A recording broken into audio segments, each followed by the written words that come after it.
56-57 को लेके आपका क्या मानना है कि ये भर्ती कैंसिल होगी और होनी चाहिए या नहीं? भर्ती या टेस्ट? कमीशन का क्या कहना है इस मामले पे? फिर कमीशन का वही है जो आपने अभी स्टैंड लिया कि हम वेरिफिकेशन हर भर्ती में लास्ट में करवाते हैं। तो सरकार अभी खुल के क्या कह रही है? खुल के नहीं, देखो हम तो ऑन रिकॉर्ड जो सरकार ने कहा है वही बता सकते हैं। यही सब आर्ग्यूमेंट्स रेज की गई थी कोर्ट में सरकार की तरफ से। इससे अलग और क्या इशू हैं जिस पे ये 56-57 अटकी खड़ी है? अब फिलहाल तो 56-57 सोशो इकोनॉमिक मार्क्स के ऊपर है। ओके, जिसकी जजमेंट रिजर्व भी की गई थी। ठीक है। ऐसा मीडियम सा रास्ता क्या बनता है कि वो भर्ती भी कैंसिल ना हो और ये काम 10-15 दिन में, महीने में हो जाए, निपट जाए? इस पे आप सरकार से पूछना ये बात। कभी तो ये कहते हैं कि विपक्ष के एडवोकेट नहीं आते, कभी ये कहते हैं पक्ष का एडवोकेट नहीं आता, कभी एजी साहब बीमार हो जाते हैं, कभी कुछ हो गया। ये ऐसा होता क्यों है? तो अगर किसी की तबीयत खराब है मान लो, उस चीज को हम डाउट नहीं कर सकते।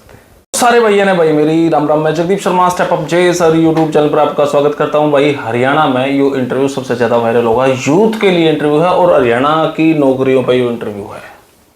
आप सोचेंगे भाई जगदीप आज किन का इंटरव्यू है? बहुत सारी बातें हैं यार, मैं नाम में के रखा है, मिलवा देता हूँ। हमारे साथ आज का जो इंटरव्यू है एडवोकेट रजत मौर्य जी हमारे साथ हैं। भाई साहब राम राम, नमस्कार, प्रणाम। भाई साहब राम राम।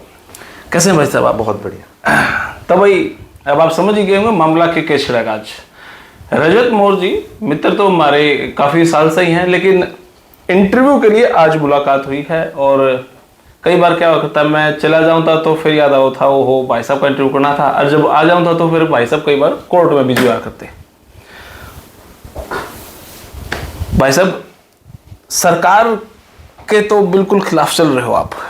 देखो मैं आपसे दिल खोल कर सारी बात पूछूंगा। बिल्कुल बिल्कुल, दिल खोल के जवाब भी दिल खोल के। हाँ, मेरे बहुत भयंकर हैवी लोडेड सवाल है जो मैं आपसे पूछूंगा, क्योंकि मुलाकात तो कई बार हो ली, पर इंटरव्यू का आज जी जश्न मनाया जाएगा।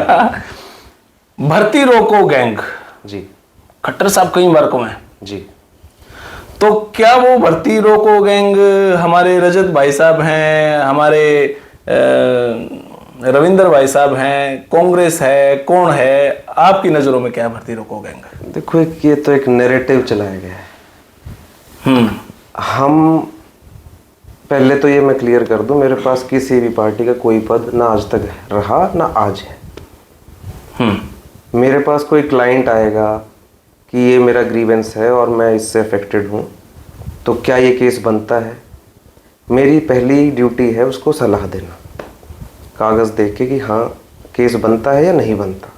मतलब मना भी कर दो आप ना, यू रहने दे ऐसा? जिसमें लगता है कि हमें केस में कुछ है ही नहीं, उसमें फिर कोई फ्यूटाइल। एक बार रविंदर जी से बात हुई तो वो कह दिया करते भाई मैं तो इस बारे में तो मना कर दिया करता, ये केस कोई फायदा नहीं कराने का, फिर वो कहीं और करा लिया करते, इसमें फायदा मैं वो करती क्या करता। देखो ऐसा भी आप स्ट्रेट फॉरवर्ड हो क्या? जब हमें पता है कि इस केस का नतीजा 0 है, क्लाइंट ने फीस देनी है, उसका फायदा कुछ नहीं होना, तो उस चीज में कोर्ट भी ये सोचता है कि भाई आपने क्लाइंट के पैसे खराब क्यों किए, जब आपको पता था कि ये सेटल्ड लॉ है और ये केस खारिज होना है, इसमें कोई दम नहीं है, तो बेवजह आप वो है गलत, आपने क्लाइंट को मिसगाइड किया।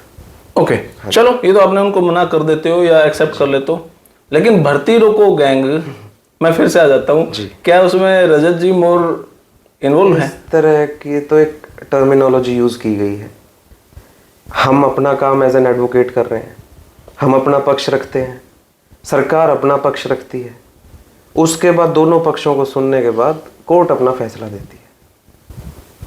अब फैसला अगर हमारा केस दम नहीं है केस में, तो कोर्ट खारिज भी कर सकती है, उसको खारिज करते भी हैं, जिसमें लगता है कि भाई नहीं आपके केस में कोई दम नहीं।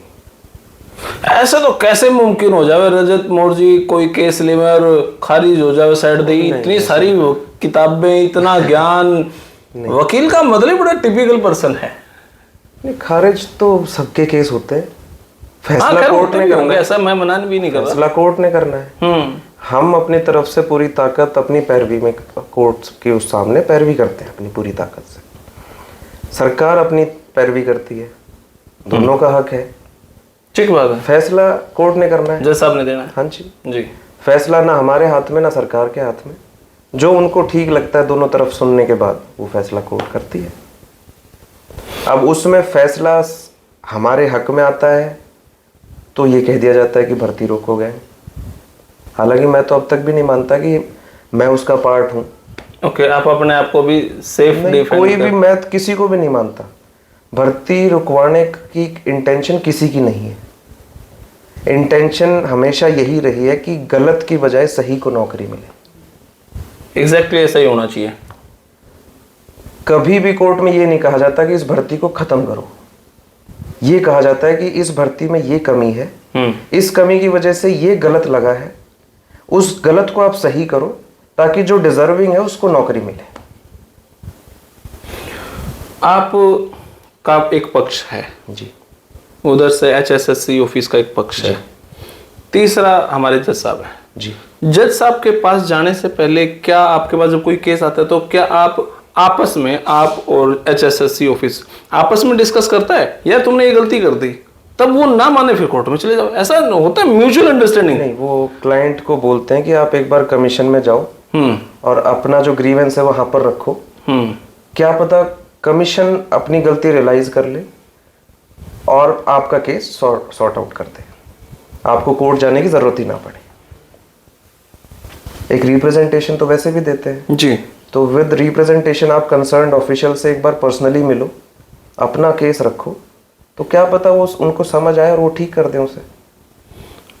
जहाँ तक मेरे ध्यान है, मैं CET के मामले से मैंने वीडियो बनानी शुरू करी, फिर हरियाणा पुलिस 6600 की बारी आई, तब भी आप 6600 में इन्वॉल्व थे, लेकिन वो सरकार ने बाय हुक बाय कुक कैसे किया, उनकी ज्वाइनिंग करवा दी।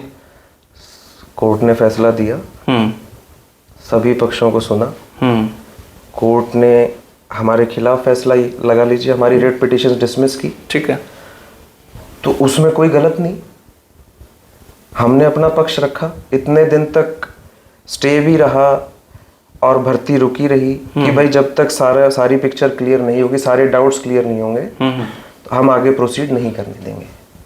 तो that means there was some doubt, court के दिमाग में भी था, और सब कुछ कंसिडर करने के बाद ही ऑर्डर्स पास किए हैं। अल्टीमेटली कोर्ट को लगा कि भाई नहीं, इनकी रेट पिटीशंस खारिज होनी चाहिए, तो उन्होंने खारिज की, डिटेल ऑर्डर है। उसके बाद कोई क्लाइंट या कोई बच्चा ये नहीं आया कि इसको आप चैलेंज करो, तो इसलिए हमने उसको चैलेंज नहीं किया किसी ने। ठीक है, हाँ जी, कितना सॉफ्ट हार्टली ये बात मानी है। अभी बात जब आई ग्रुप 5657 की, जी, तो 5657 को लेके आपका क्या मानना है कि ये भर्ती कैंसिल होगी और होनी चाहिए या नहीं? भर्ती या टेस्ट? अब इसमें मैं कंफ्यूज हो जाऊंगा। 56-57 का जो टेस्ट हुआ है जी, वो कैंसिल होना चाहिए। एक में लगभग 5,500 बच्चे हैं, एक में लगभग 6,500 बच्चे हैं। पोस्ट? हाँ, पोस्ट। हाँ जी, बच्चे तो बहुत हैं। जी, मैं पोस्ट की बात कर रहा हाँ, हूँ। मतलब उतने बच्चे सेलेक्ट होंगे। जी, हाँ जी। तो क्या वो कैंसिल होंगे? वो बच्चे दोबारा से अभी पेपर तक देंगे? फिलहाल तो जो सिंगल बेंच का ऑर्डर था जिसमें वो मेरिट लिस्ट क्वॉश की गई थी, वो अभी तक तो स्टैंड करता है, और वो काफी ग्राउंड्स पे को कंसिडर करने के बाद क्वॉश की गई थी। क्या स्टैंड करता है? मींस सिंगल बेंच का ऑर्डर आज तक तो स्टैंड करता है। अभी डबल बेंच में सरकार ने चैलेंज किया, अपील पेंडिंग है सरकार की। आपके हिसाब से सिंगल बेंच में तो सरकार हार गई? हाँ जी, ऐसा मानूं मैं? आप इसको इस तरह मत कीजिए कि सरकार हारी, पिटिशनर्स जीते हैं। आप जीत गए इसमें? पिटिशनर्स, ठीक है। जो बच्चे आपके पास आए, आपने उनका मुद्दा सरकार कोर्ट में रखा? जो इशू था वो कोर्ट ने ठीक माना, हाँ, कि इनका ग्रीवेंस जेन्युइन है। ठीक है, और उसका सरकार से भी जवाब लिया गया।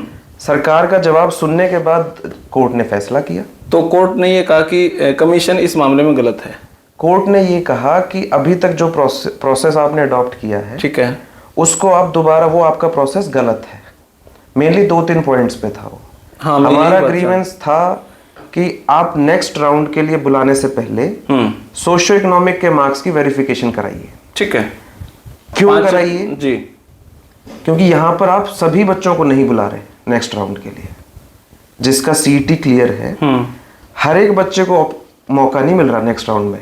आपने अपनी पॉलिसी में लिखा है कि किसी पोस्ट के लिए तो हम 4 times of the post number of post बुलाएंगे, किसी के लिए 5 times of number of post बुलाएंगे। जब आपने कैंडिडेट्स को लिमिट कर दिया तो आप मेक श्योर कीजिए कि भाई सबकी वेरिफिकेशन करके सिर्फ जेन्युइन कैंडिडेट्स ही अगले राउंड में जा रहे हैं। लेकिन अगर आयोग ये कहे कि डिपार्टमेंट खुद कर लेगा, इतने बच्चों की हमसे मत करवाओ, डिपार्टमेंट खुद कर लेगा, इस टाइप की बातें आई हैं? बिल्कुल है, वो सरकार ने स्टैंड लिया। तो आपका उस मामले पे क्या कहना था कि भाई हाँ ठीक है, ऐसा हो जाए तो भी? उस मामले में ये था, अगर तो सभी बच्चों को अगले राउंड में मौका मिल रहा होता फिर आप वेरिफिकेशन करा लेते, कोई दिक्कत नहीं। मैं अब आपका और मेरा एग्जांपल देख साइड करता हूं। जी, आपके 60 नंबर है रिटर्न में, ठीक है, 5 नंबर आपको एक्स्ट्रा मिले सोशियो इकोनॉमिक के, 65।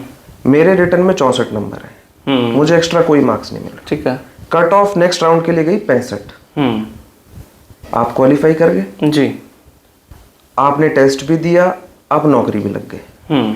कल को वेरिफिकेशन में ये मिलता है कि आपने वो 5 नंबर गलत लिए। ओके। अगर वो आपकी वेरिफिकेशन पहले होती, आपके 60 नंबर थे, कट ऑफ भी नीचे आती और हो सकता था 64 पे चली जाती और मैं अंदर आ जाता, मुझे अगले राउंड में जाने का मौका ही नहीं मिला।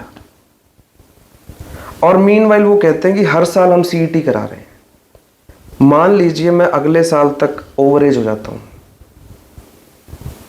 और बिना वेरिफिकेशन के जो गलत कैंडिडेट्स थे, जिन्होंने गलत मार्क्स क्लेम किए, वो रिटर्न में अपीयर हो गए, उनकी वजह से जो जेन्युइन कैंडिडेट्स थे वो रह गए, रिटर्न में ही नहीं पेश हो पाए। तो उनकी क्या गलती है? कोर्ट ने यही कंसिडर किया कि मुझे इससे कोई वास्ता नहीं है कि कितने गलत कैंडिडेट्स मार्क्स ले रहे हैं, मेरा कंसर्न है उस एक जेन्युइन कैंडिडेट का जो कि डिप्राइव हो गया इस वजह से, जो कि अगले राउंड में रिटर्न में पेश ही नहीं हो पाए। तो इसमें कमीशन का क्या कहना है इस मामले पे? फिर कमीशन का वही है जो आपने अभी स्टैंड लिया कि हम वेरिफिकेशन हर भर्ती में लास्ट में करवाते हैं। हर भर्ती में आप हर एक कैंडिडेट को आखिरी राउंड तक मौका देते हैं।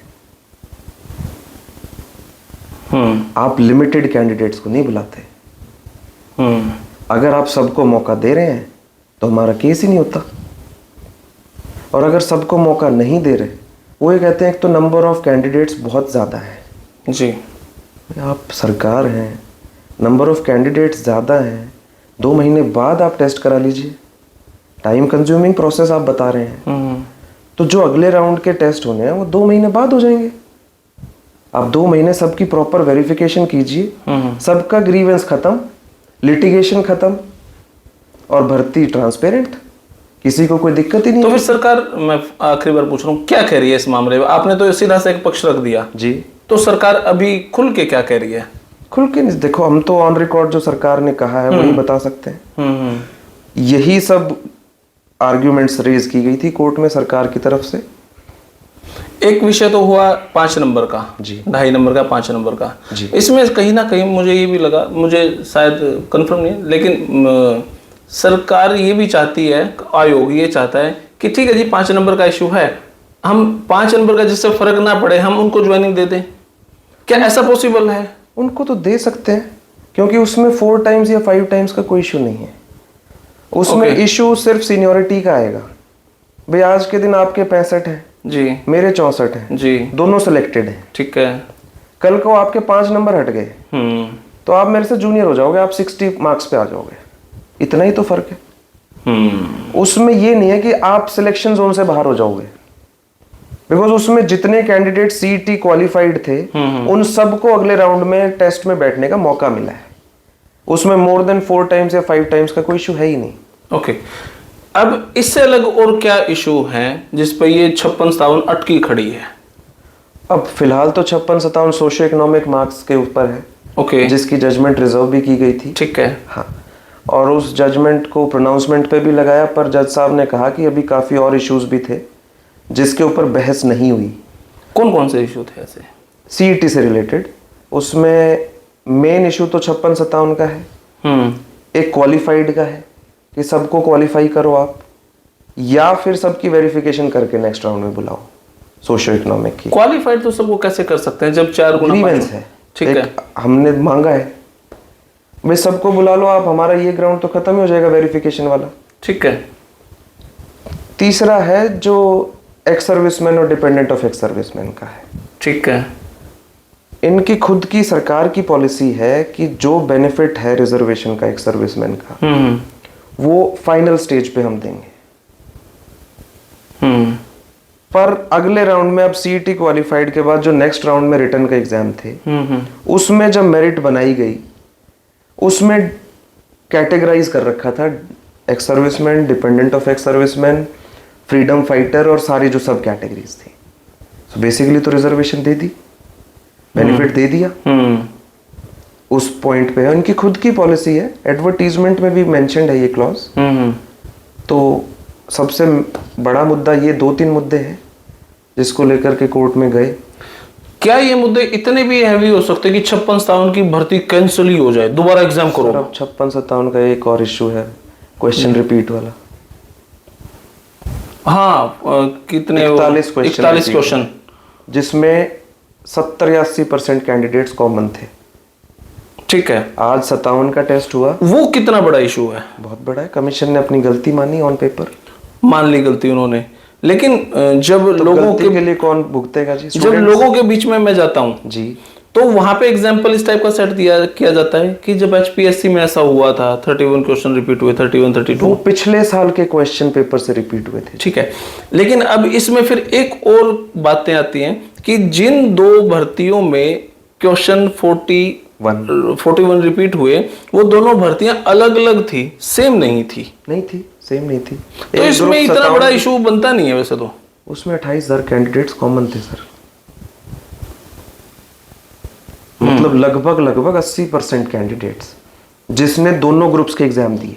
तो अगर नहीं होते कॉमन तो कोई इशू नहीं, ज्यादा लंबा चौड़ा इशू नहीं था। आज आप एग्जाम दे के आए हो, आपने क्वेश्चन पेपर टैली किया, कल आप वही एग्जाम दूसरे ग्रुप का दे रहे हो और पिछले दिन के एग्जाम से आपके 41 क्वेश्चन रिपीट हुए। एक एडवांटेज तो आपको हुई।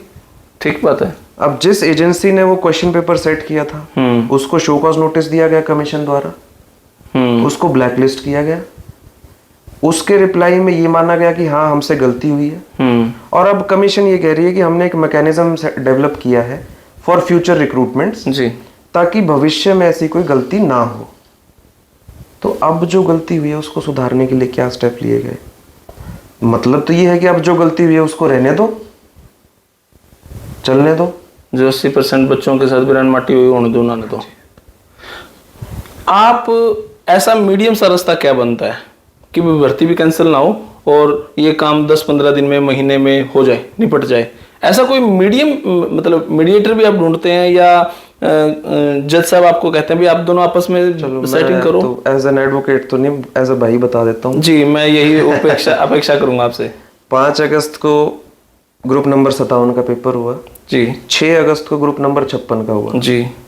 कोई भी दिक्कत नहीं थी। ग्रुप नंबर 56 का पेपर विड्रॉ करते, हफ्ते बाद फिर करा लेते, ना क्वेश्चन रिपीट का इशू था ना कुछ और। तो क्या ये ईगो का इशू है?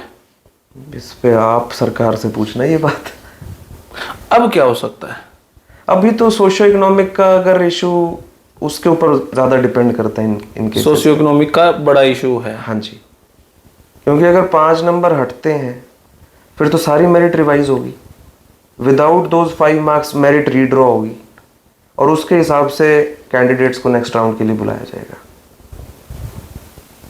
ओके, अब मैं एक कॉमन सा आपसे बात कर रहा हूँ जी। कोर्ट ने इन दिनों जब ये भर्तियों की सुनवाई चल रही थी जी, कभी तो ये कहते हैं कि विपक्ष के एडवोकेट नहीं आते, कभी ये कहते हैं पक्ष का एडवोकेट नहीं आता, कभी एजी साहब बीमार हो जाते हैं, कभी कुछ हो गया। ये ऐसा होता क्यों है? देखो अब आपको कहीं जाना, बच्चे जब इतनी बड़ी गैदरिंग है, इतने बच्चे सीरियस है, हरियाणा पूरी डिपेंड है। तो अगर किसी की तबीयत खराब है मान लो, उस चीज को हम डाउट नहीं कर सकते, कल को हमारी भी हो सकती है। आपकी कोई जरूरी मीटिंग, आपने किसी से टाइम लिया है और पहली रात को आपकी तबीयत खराब हुई कि आप नहीं जा सकते, तो उसको कैसे आप किस दूसरी कोई इंटरप्रिटेशन है ही नहीं उसकी। ये बच्चों में देखो उनकी उत्सुकता भी जेन्युइन है और उस चीज में वो निराश भी होते हैं पर तबीयत खराब किसी की भी हो सकती है, उस चीज़ को इतना उस चीज़ पे बात भी नहीं करनी चाहिए। लेकिन कई बार ऐसा भी होता है, कभी आपका एडवोकेट आपकी तरफ से नहीं गया, कभी उनकी तरफ से नहीं गया, उन बच्चों अगली सुनवाई दे दो जी, अगली बात कर लो जी। कोई भी वजह हो सकती है। अब आपको मैंने आज ही रिप्लाई की कॉपी दी है, 50 पेज का रिप्लाई है, आप आज ही बहस कैसे कर सकते हो? नहीं पढ़ा जाएगा। बहुत रीज़न है उसके। अच्छा, फिर जज साहब बदले जाते हैं, ये भी एक प्रोसेस है। वो चीफ जस्टिस की पावर है जी, रोस्टर की। रोस्टर चेंज हो जाता है, रोस्टर तो नॉर्मल रूटीन का पार्ट है। लेकिन उसमें फिर जज भी तो परेशान होते हैं ना, कि भाई एक जज ने जब आपकी 8 सुनवाई सुनी, नेक्स्ट जज आए वो कहेगा सॉरी, जज का काम है फैसला करना। नहीं, उनको भी तो मामला ये बताना चाहिए। एक्स केस है, वाई है, जी है, उनको फर्क नहीं पड़ता। स्टडी तो करनी पड़ती है ना उनको भी। और किस लिए है उनको? ये थोड़ी कि आज मैं पिछले 2 महीने से ये केसेस सुन रहा था, अब एकदम से मुझे नए केस दे दिए। वो तो मास्टर है हर एक चीज़ के, उनके लिए हर एक केस बराबर है, क्रिमिनल हो, सिविल हो, सर्विस हो। उनका काम, जज का काम है फैसला करना, फाइल में क्या बनता है, कानून क्या कहता है। सामने फाइल कौन सी रखी है उससे फर्क नहीं पड़ता। अभी हमारे रजत मौर्य जी क्या चाहते हैं कि 56-57 पे क्या हो? कल जैसे ही जज साहब बुलाएं, आप भी जाएं, कमीशन आयोग भी आएगा वहां पे, तो पूछा जाए भाई हाँ रजत मौर्य जी आप बताओ क्या चाहते हो, अब क्या हो? नहीं, हम तो अपना पक्ष रख सकते हैं कानूनी रूप से। पक्ष क्या जो रखना हमने मांगा है। अभी मैं वही पूछ रहा हूँ आपसे कि आप क्या मांग रहे हो, क्या चाहते हो? क्या भर्ती कैंसिल हो जाए और फिर दोबारा एग्जाम हो नए तरीके से? री एग्जाम होने में कोई इशू होना नहीं चाहिए। और अल्टीमेटली अगर जज साहब इस कंक्लूजन पे पहुंचते हैं, कोर्ट ये कहता है कि आपका ठीक है केस और हम आपके हक में फैसला करते हैं, तब भी तो कमीशन उनको दोबारा टेस्ट लेना ही पड़ेगा। दोबारा टेस्ट लेना कोई इतनी लंबी चौड़ी बात नहीं है। रूटीन में कमीशन एजेंसी इसलिए है टेस्ट कंडक्ट कराने के लिए, और गलती मानने से कोई छोटा नहीं होता। नहीं, सही बात है, बिल्कुल बच्चों के हक की बात है, घर की तो बात है नहीं। और अब तक तो भर्ती कंप्लीट हो जाती अगर उसी टाइम कि भाई ठीक है, इनका ग्रीवेंस है, इनके इश्यूज हैं स्टूडेंट्स के, कैंडिडेट्स के, हम इसको टेस्ट को विड्रॉ करते हैं और अगले हफ्ते इसी टेस्ट को हम दोबारा कंडक्ट कर रहे हैं। एटलीस्ट क्वेश्चंस रिपीट वाला इशू तो खत्म हो जाता, बाकी जो इश्यूज थे वो कोर्ट में चल रहे हैं। अब जब नेक्स्ट सुनवाई होगी जी, तो उसमें क्या उम्मीद है, रिजल्ट आने की है या तारीख पे तारीख? मेरे हिसाब से 80% तो इश्यूज सारी बात सुनी जा चुकी है, आर्ग्यूमेंट कंक्लूड हो चुकी। जो सोशो इकोनॉमिक का था, एक्सपीरियंस का था। अब 56-57 का मेन जो सबसे बड़ी आर्ग्यूमेंट वो तो सोशो इकोनॉमिक की थी जी, कि आप वेरीफाई कराने के बाद टेस्ट कराओ। कैंडिडेट्स ने यही तो ग्रीवेंस रखा था कि भाई हम रह गए अगले राउंड में अपीयर होने से, क्योंकि कई ऐसे कैंडिडेट्स हैं जो डिजर्व नहीं करते थे सोशो इकोनॉमिक के मार्क्स, पर उनको मिले हुए हैं। और अगर इनकी वेरिफिकेशन हो गई, इनके मार्क्स कम हो गए, तो मेरिट नीचे जाएगी और हम एलिजिबल हो जाएंगे। और सोशो इकोनॉमिक के मार्क्स ही हटा दिए अगर, तो वो इशू तो खत्म हो गया। और वो इशू सोशो इकोनॉमिक का खत्म हो गया तो टेस्ट भी खत्म हो गए, क्योंकि मेरिट सारी विदाउट सोशो इकोनॉमिक आपको रिवाइज करनी है। जिस रिजल्ट के बेस पे आज के दिन आपने टेस्ट लिए हैं जी, वो रिजल्ट ही क्वॉश हो गया। अब वो रिजल्ट ही दोबारा बनेगा विदाउट सोशो इकोनॉमिक मार्क्स, तो सारे टेस्ट भी दोबारा होंगे। अगर रिपीटेशन की बात करें, क्वेश्चन जो 41 रिपीट हुए जी, मेरी कई बार बात होती है जी, तो वो कहते हैं कि बातें ये आती हैं कि अगर मीडियम एक हिसाब बीच का निकाला जाए तो इन 41 क्वेश्चन को निकाल के बाकी के जो हो सकता। ऐसा क्यों, आप क्यों नहीं चाहते ऐसा भी ऐसा हो जाए? अब मैं सिर्फ एक टेस्ट में अपीयर हुआ हूँ जो दूसरे दिन था, मेरे वही 41 ठीक है। उन्हें 41 को हटा दिया जाए तो क्या समझ? मेरे तो वही 41 ठीक है, मैं पिछले दिन तो टेस्ट में अपीयर ही नहीं हुआ। मेरी क्या गलती है? समझ रहे हो आप बात? लेकिन ये तो एक लॉजिकल सा रीजन बनता नहीं ना, क्यों? मुझे ऐसा लगता है। अब वो 41 क्वेश्चन किस सब्जेक्ट के थे, किस टॉपिक के थे? उस वो टॉपिक तो रैंडम था ना, सब कुछ ही रैंडम था ऐसा। मेरिट तो 100 के हिसाब से ही बनेगी, फिर सोशियो इकोनॉमिक कैसे दोगे आप? 2.5% तो सोशियो इकोनॉमिक भी है जी। वो कैसे दोगे? ये कोई वे आउट नहीं है। बेसिकली क्या ये गलती मान के, क्या ये बातें कोर्ट में चली हैं? नहीं, क्या आयोग ने कभी इस टाइप का कहा है जी हमारे पास हर टाइप का? इस टाइप की कोई बात नहीं है कि भाई 41 को हटा के हम मेरिट बना देते हैं, और बड़ी अनजस्टिफाइड सी बात है। तो दैट मीन्स आप गलती मान रहे हो। हाँ, तो गलती मान रहे हो तो दोबारा टेस्ट कराने में क्या दिक्कत है? तो रजत मोर्जी ये फाइनली ये चाहते हैं कि एग्जाम दोबारा से हो, सबको इक्वल प्लेटफॉर्म मिले, सबको इक्वली उसमें कंपटीशन हो। उसमें भाई आपने जो पढ़ाई की है, मैंने जो पढ़ाई की है, सब उसमें पार्टिसिपेट करें, जो मेरिट में आएगा वो सेलेक्ट हो जाएगा। इसमें गलत क्या है? आप मुझे बताओ क्या गलत है? जो सबके किसी के भी डाउट है 41 क्वेश्चन रिपीट के, या जिसको कोई बेनिफिट मिला या कुछ और है, सब खत्म। दिक्कत क्या है? ओपन कंपटीशन है। और ये कोई नहीं पूछ रहा कि 41 क्वेश्चन रिपीट कैसे हुए। ये भी बता दीजिए सवाल। कमीशन रिक्रूटिंग एजेंसी है जी, काम ही रिक्रूटमेंट का है जी, और कोई काम नहीं है। हम्म। आप 200 क्वेश्चन अलग अलग नहीं बना सकते। किसका फेलियर है? कई बार तो मैं भी ये बातें किसका फेलियर है? इस स्तर पे सोचता हूँ। 10वीं के पेपर होते कभी कैंसिल नहीं होते, +2 के पेपर होते कभी कैंसिल, वो तो छोटा सा ही होगा, ये तो इतना बड़ा होके भी इतनी बड़ी मिस्टेक है, ब्लंडर है। एक पूरे स्टेट को आप नौकरियां देने के लिए टेस्ट करा रहे हैं। रेप्यूटेड एजेंसी, पैसा लगा, कॉन्स्टिट्यूशनल उसके अंडर बनी है। आपका काम है फेयरली टेस्ट कंडक्ट कराना रिक्रूटमेंट का। तब इतना बड़ा फ्लॉ उसमें, तो सबसे पहला सवाल तो उनसे होना चाहिए कि इसके लिए कौन रिस्पॉन्सिबल है। इतने सवाल, इतने डाउट, इतना सब कुछ क्यों आया? अब बात करें टीजीटी की, क्या ये केस भी आपके पास है? टीजीटी के एक तो केसेस है मेरे पास। तो टीजीटी में क्या मामला चला हुआ है? एक तो एक्सपीरियंस का है, दूसरा यही सोशियो इकोनॉमिक का है, वो साथ ही चल रहा है। हाँ, एक्सपीरियंस का कितना सीरियस है? मुझे पर्सनली तो नहीं लगता, क्योंकि जब नोटिफिकेशन में डाल दिया था तो अब उसको वो भी मोटा मोटा इसी केस पर डिपेंड करेगा, क्योंकि इसमें सोशियो इकोनॉमिक प्लस एक्सपीरियंस दोनों इश्यूज हैं। तो सोशियो इकोनॉमिक का सारा रोड़ा है। हाँ, सोशियो इकोनॉमिक प्लस एक्सपीरियंस, मतलब जो एक्स्ट्रा मार्क्स है अपार्ट फ्रॉम रिटन, वो सारा इसमें इंक्लूडेड है। तो अगर क्या अब कब तक आपको लगता है? 22 या 23 तारीख को वो केसेस आ रहे हैं सारे, जिनके साथ सारे केसेस सुने जाएंगे, और मेरे ख्याल उस दिन भी जजमेंट रिजर्व कर सकते हैं। अगर आर्गुमेंट्स कंक्लूड हो गई तो 1-2 दिन और सुन सकते हैं। मतलब आप उसका फैसला करेंगे जज साहब। वो 2 दिन आर्गुमेंट चले, 5 दिन चले, या उस आपके हिसाब से क्या सरकार इस तारीख को आगे बढ़ाना चाहती है? सरकार भी ये चाहती है कि रिजल्ट तो निकल जाए जो भी हो।